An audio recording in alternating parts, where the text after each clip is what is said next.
Hello നമസ്കാരം. ഇന്നത്തെ ക്ലാസ്സിൽ നിങ്ങളുടെ മുമ്പിൽ അവതരിപ്പിക്കുന്നത് റിയാക്റ്റും ഫയർബേസ് ഉപയോഗിച്ചിട്ട് ഫേസ്ബുക്ക് മെസ്സഞ്ചർ ക്രിയേറ്റ് ചെയ്യുന്ന ഏറ്റവും അവസാനത്തെ വീഡിയോ ആണ്. അതായത് നമുക്കിതെങ്ങനെ ഫയർബേസിലേക്ക് ഹോസ്റ്റ് ചെയ്യാം എന്നാണ് ഇന്നത്തെ ക്ലാസ് നിങ്ങളുടെ മുമ്പിൽ അവതരിപ്പിക്കുന്നത്.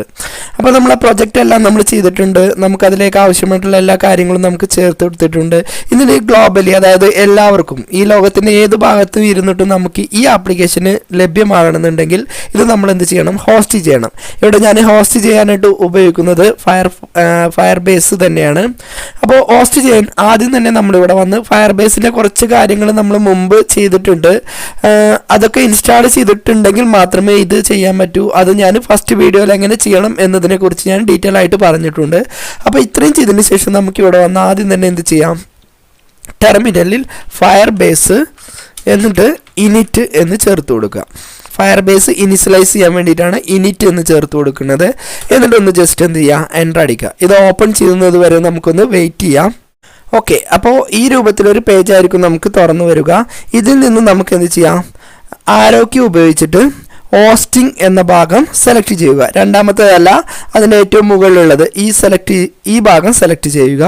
അതിനുശേഷം സ്പേസിൽ ക്ലിക്ക് ചെയ്ത്, അതായത് കീബോർഡിൽ സ്പേസ് ബാറിൽ അമർത്തിയിട്ട് അതിൻ്റെ സെലക്ഷൻ കംപ്ലീറ്റ് ചെയ്യുക. എന്നിട്ട് കീബോർഡിൽ എൻ്റർ അമർത്തുക. ഓക്കെ, അപ്പോൾ ഇതുപോലൊരു പേജായിരിക്കും തുറന്നു വരിക. നമുക്കിവിടെ കുറച്ച് ഓപ്ഷൻസുകളുണ്ട്. ഇതിൽ ആദ്യം തന്നെ പറയുന്നത് യൂസ് ആൻ എക്സിസ്റ്റിംഗ് പ്രോജക്റ്റ് എന്നാണ്. അതായത് നമ്മൾ ആൾറെഡി ക്രിയേറ്റ് ചെയ്ത പ്രോജക്റ്റ് ആണോ, അതല്ല നമ്മൾ പുതിയൊരു പ്രോജക്റ്റ് ആണോ സെലക്ട് ചെയ്യണത്, അതാണ് നമ്മളോട് ചോദിക്കുന്നത്. അപ്പോൾ ഞാനിവിടെ വന്ന് യൂസ് ആൻ എക്സിസ്റ്റിംഗ് പ്രോജക്റ്റ് എന്ന് ചേർത്ത് കൊടുക്കുക. അപ്പോൾ നമ്മുടെ ഫയർബേസിൽ നമ്മൾ നേരത്തെ ക്രിയേറ്റ് ചെയ്ത് വെച്ച എല്ലാ ആപ്ലിക്കേഷൻസിൻ്റെയും ഇവിടെ വന്ന എല്ലാ ആപ്ലിക്കേഷൻസും നമുക്കിവിടെ കാണിച്ചു തരുന്നുണ്ട്. ഞാനിവിടെ വന്ന് മെസ്സഞ്ചർ എന്ന ഭാഗം സെലക്ട് ചെയ്യുന്നുണ്ട്. ഓക്കെ, ഇപ്പം ഞാൻ ലാസ്റ്റ് ക്രിയേറ്റ് ചെയ്തത് ഇതാണ്. അപ്പോൾ ഞാൻ എന്ത് ചെയ്തു? ഇത് ഞാൻ ഇവിടുന്ന് സെലക്ട് ചെയ്തു. എൻ്റെ ഇതിൽ തന്നെ 2 മെസ്സഞ്ചർ ഉണ്ട്. ഏതാണോ കൺഫ്യൂഷൻ ആവുന്നുണ്ട്. ഏതായാലും നമുക്ക് എന്ത് ചെയ്യാം? ഈ ലാസ്റ്റത്തത് സെലക്ട് ചെയ്യാം. ഓക്കെ, എന്നിട്ട് ജസ്റ്റ് എന്ത് ചെയ്യുക? എൻ്റർ അടിക്കുക. ഓക്കെ, അപ്പോൾ ഇതുപോലൊരു പേജായിരിക്കും നമുക്ക് തുറന്നു വരിക. ഇവിടെ നമ്മൾ ജസ്റ്റ് പ്രത്യേകം ശ്രദ്ധിക്കണം. അതായത് ഈ ഭാഗത്ത് ഫയർബേസ് ഇനിഷ്യലൈസ് ചെയ്യുമ്പോൾ ഇമ്പോർട്ടൻ്റ് ആയിട്ടുള്ളൊരു ഭാഗം തന്നെയാണ്. ഇവിടെ എന്ത് ചെയ്യുക? ജസ്റ്റ് ബിൽഡ് എന്ന് ടൈപ്പ് ചെയ്ത് കൊടുക്കുക. എന്നിട്ട് എന്ത് ചെയ്യുക? ജസ്റ്റ് എൻ്റർ അടിക്കുക. അപ്പോൾ നമുക്ക് ഇതുപോലെ ഒരു പേജ് തുറന്നു വരും. അതായത് നമുക്കിതൊരു സിംഗിൾ പേജിലേക്കായിട്ട് റീറൈറ്റ് ചെയ്യണോ എന്നാണ് ചോദിക്കുന്നത്. അപ്പോൾ നമ്മൾ കീബോർഡിൽ Y എന്ന് ടൈപ്പ് ചെയ്തതിന് ശേഷം എൻ്റർ അടിക്കുക. പിന്നെ ഈ ഫയൽ നമുക്ക് എന്ത് ചെയ്യണം? ഓട്ടോമാറ്റിക്കായിട്ട് ഗിറ്റബ് ഉപയോഗിച്ചിട്ട് നമുക്ക് എന്ത് ചെയ്യണം? ഡിപ്ലോയിങ് അങ്ങനെയുള്ള കാര്യങ്ങളൊക്കെ ചെയ്യണമെന്നാണ് ചോദിക്കുന്നത്. അത് ഞാൻ തൽക്കാലം എന്ന് അമർത്തി കൊടുക്കുന്നുണ്ട്. ഇത്രയും ചെയ്തിട്ട് ഇതൊന്ന് ഫയർബേസ് ഇനിഷ്യലൈസേഷൻ കംപ്ലീറ്റ് ആവുമെന്ന് വെയിറ്റ് ചെയ്യാം. അപ്പോൾ ഇവിടെ എല്ലാ കാര്യങ്ങളും കഴിഞ്ഞ് ഫയർബേസ് ഇനിഷ്യലൈസേഷൻ കംപ്ലീറ്റ് ആയിട്ടുണ്ട്. നമുക്കിവിടെ ബിൽഡ് എന്നുള്ളൊരു പുതിയൊരു ഫയൽ ഇവിടെ ക്രിയേറ്റ് ചെയ്ത് വന്നിട്ടുണ്ട്. ഇത്രയും ചെയ്തതിന് ശേഷം നമ്മളിവിടെ വന്ന്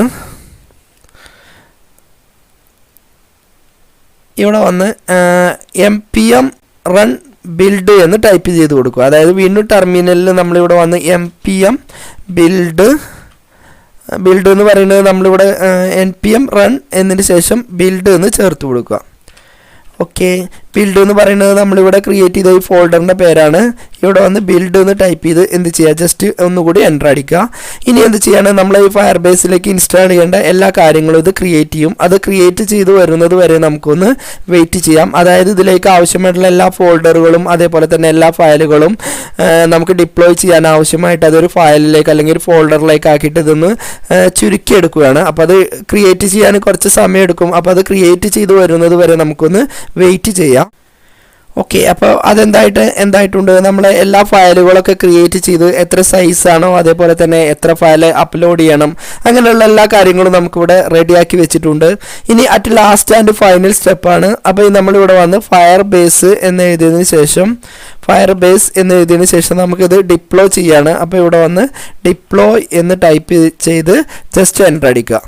അപ്പോൾ ഇതെന്ത് ചെയ്യും? ഇങ്ങനെ ഡിപ്ലോയ് ചെയ്യുമ്പോൾ നമുക്കൊരു ലിങ്ക് കിട്ടും. അതായത് ഒരു URL പേജ് നമുക്ക് ക്രിയേറ്റ് ചെയ്ത് തരും. ആ URL ഉപയോഗിച്ചിട്ട് നമുക്ക് ഈ വെബ്സൈറ്റ് ആക്സസ് ചെയ്യാവുന്നതാണ്. അപ്പോൾ നമ്മൾ ഇതുവരെ ക്രിയേറ്റ് ചെയ്ത ഈ ഫേസ്ബുക്ക് മെസ്സഞ്ചറിൻ്റെ ഒരു ഫൈനൽ ഔട്ട്പുട്ടായിട്ട് നമുക്കൊരു ലിങ്ക് ഇവിടെ ലഭിക്കും. ആ ലിങ്ക് ഉപയോഗിച്ചിട്ട് നിങ്ങൾക്ക് എവിടെ വെച്ചിട്ട് വേണമെന്നുണ്ടെങ്കിലും നമുക്ക് എന്ത് ചെയ്യാം, ഈ ആപ്ലിക്കേഷന് യൂസ് ചെയ്യാവുന്നതാണ്.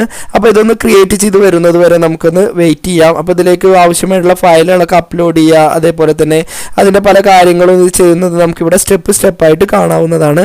ഇപ്പോൾ എല്ലാം ക്രിയേറ്റ് ചെയ്തതിന് ശേഷം നമുക്കിവിടെ വന്ന് ഫൈനലായിട്ട് ഇവിടെ ഹോസ്റ്റ് ചെയ്തൊരു ലിങ്ക് നമുക്കിവിടെ കാണിച്ചു തരുന്നുണ്ട്.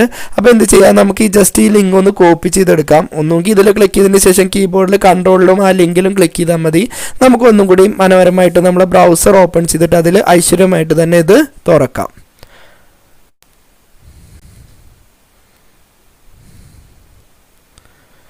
ഓക്കെ, ഇപ്പോൾ നമ്മുടെ വെബ് പേജ് ക്രിയേറ്റ് ചെയ്ത് വന്നിട്ടുണ്ട്. ആദ്യം തന്നെ നമ്മളോട് ഇവിടെ ആരെ പേരിലാണോ നമുക്ക് ക്രിയേറ്റ് ചെയ്യേണ്ടത് ആ പേരാണ് നമ്മളിവിടെ ചോദിക്കുന്നത്. അപ്പോൾ ഞാൻ ജസ്റ്റ് പേര് ചേർത്ത് കൊടുത്തു. അപ്പോൾ നമുക്ക് ഏറ്റവും മുകളിലായിട്ട് വെൽക്കം സമീർ എന്ന് കാണിച്ചു തരുന്നുണ്ട്. നമ്മളിതിൽ മുമ്പ് ചെയ്തു വെച്ച പ്രൊജക്റ്റ് വർക്കുകളൊക്കെ നമുക്കിവിടെ കാണാവുന്നതാണ്. നിങ്ങൾക്ക് ഈ ലിങ്ക് ഉപയോഗിച്ചിട്ട് നിങ്ങൾക്കും ഈ വെബ് പേജിലേക്ക് കയറാവുന്നതാണ്.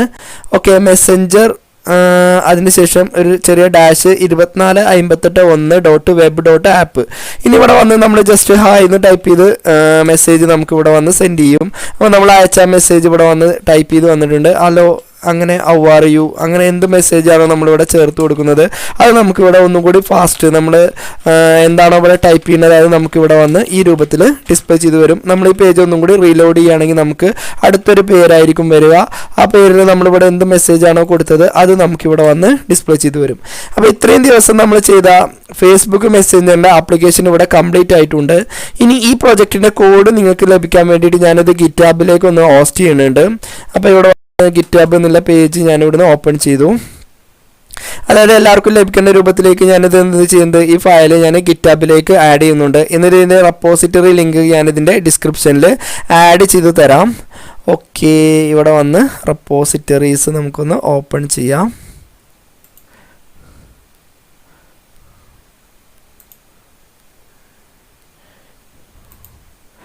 ഓക്കെ, ഞാനിവിടെ ആൾറെഡി ഒരു റെപ്പോസിറ്ററി ക്രിയേറ്റ് ചെയ്തിട്ടുണ്ട്. അത് ഞാനിവിടുന്ന് ഓപ്പൺ ചെയ്യുന്നുണ്ട്. മെസ്സഞ്ചർ ടെസ്റ്റ് എന്നുള്ളതിന് ഓപ്പൺ ചെയ്തിട്ടുണ്ട്. ഓക്കെ, ആദ്യം തന്നെ നമുക്കിവിടെ വന്ന് ഗിറ്റ് ഇനിറ്റ് എന്ന് ചേർത്ത് കൊടുക്കാം. അപ്പോൾ ഇവിടെ വന്ന് ഗിറ്റ് ഒന്ന് ഇനിഷ്യലൈസ് ചെയ്യാം. ഗിറ്റ് ഇനിറ്റ് എന്ന് ടൈപ്പ് ചെയ്തു. ഓക്കെ, അതിനുശേഷം എന്ത് ചെയ്തു, ഗിറ്റ് ഇതിലുള്ള ഫയലുകളൊക്കെ നമുക്ക് എന്ത് ചെയ്യാം, ഗിറ്റ് ആഡ് ചെയ്യാം. അപ്പോൾ ഗിറ്റ് ആഡ് എന്ന് ചേർത്ത് കൊടുത്തു. ഓക്കെ, ഇനി അതിനുശേഷം നമുക്ക് ഇതിനൊരു കമ്മിറ്റ് ചേർത്ത് കൊടുക്കാം. നിങ്ങൾക്ക് ഇതിനെക്കുറിച്ച് അറിയാമെന്ന് വിചാരിക്കുന്നു. ഇല്ലെങ്കിൽ ഞാൻ ഈ ഗിറ്റിനെ കുറിച്ച് ഒരു വീഡിയോ ഞാൻ പിന്നീട് ചെയ്യാവുന്നതാണ്. ഞാനിവിടെ വന്ന് ഗിറ്റ് കമ്മിറ്റ് ചേർത്ത് കൊടുത്തു. ഓക്കെ, അതിനുശേഷം ഞാനിവിടെ വന്ന് ഗിറ്റ് ഒരു ബ്രാഞ്ച് ക്രിയേറ്റ് ചെയ്തു.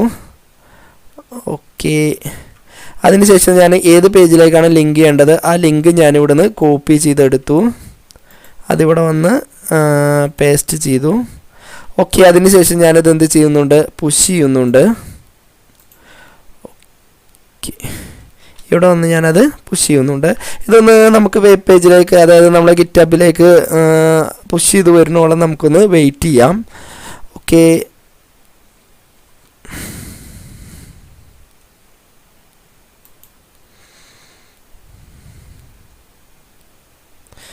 അപ്പോൾ നിങ്ങൾക്ക് ഈ ഗിറ്റാബ് നമ്മളിവിടെ ചെയ്ത റിയാക്റ്റ് മെസ്സഞ്ചർ റിയാക്റ്റ് ഉപയോഗിച്ചിട്ട് റിയാക്റ്റും ഫയർബേസും ഉപയോഗിച്ചിട്ട് ക്രിയേറ്റ് ചെയ്ത ഫേസ്ബുക്ക് മെസ്സഞ്ചർ നിങ്ങൾക്ക് മനസ്സിലായെന്ന് വിചാരിക്കുന്നു. ഈ വീഡിയോയെക്കുറിച്ച് നിങ്ങൾക്ക് എന്തെങ്കിലും കമൻറ്റോ അതല്ലെങ്കിൽ ഇതിനെക്കുറിച്ച് എന്തെങ്കിലും കൂടുതൽ അറിയണമെങ്കിൽ ഈ വീഡിയോയ്ക്ക് താഴെ കാണുന്ന നമ്പറിൽ ഒന്ന് കോൺടാക്ട് ചെയ്യാവുന്നതാണ്. നിങ്ങൾ ഈ പ്രൊജക്റ്റ് ചെയ്യുകയാണെങ്കിൽ അതിൻ്റെ സ്ക്രീൻഷോട്ട് താഴെ കാണുന്ന ആ മൊബൈൽ നമ്പറിലേക്ക് ഒന്ന് സെൻഡ് ചെയ്യുക. നിങ്ങൾ ഇത് ചെയ്തു എന്നറിയുമ്പോൾ എനിക്ക് കൂടുതൽ സന്തോഷമാവും. ഇതുപോലെ കൂടുതൽ വീഡിയോകൾ ചെയ്യാൻ എനിക്ക് ഒന്നുകൂടി അത് മോട്ടിവേഷൻ ആവും. അടുത്തൊരു വീഡിയോയുമായിട്ട്, അതായത് ഇതുപോലൊരു റിയാക്റ്റ് ഉപയോഗിച്ചിട്ട് നമുക്കൊരു മറ്റൊരു ക്ലോണുമായിട്ട് അടുത്ത വീഡിയോയിൽ കാണാം.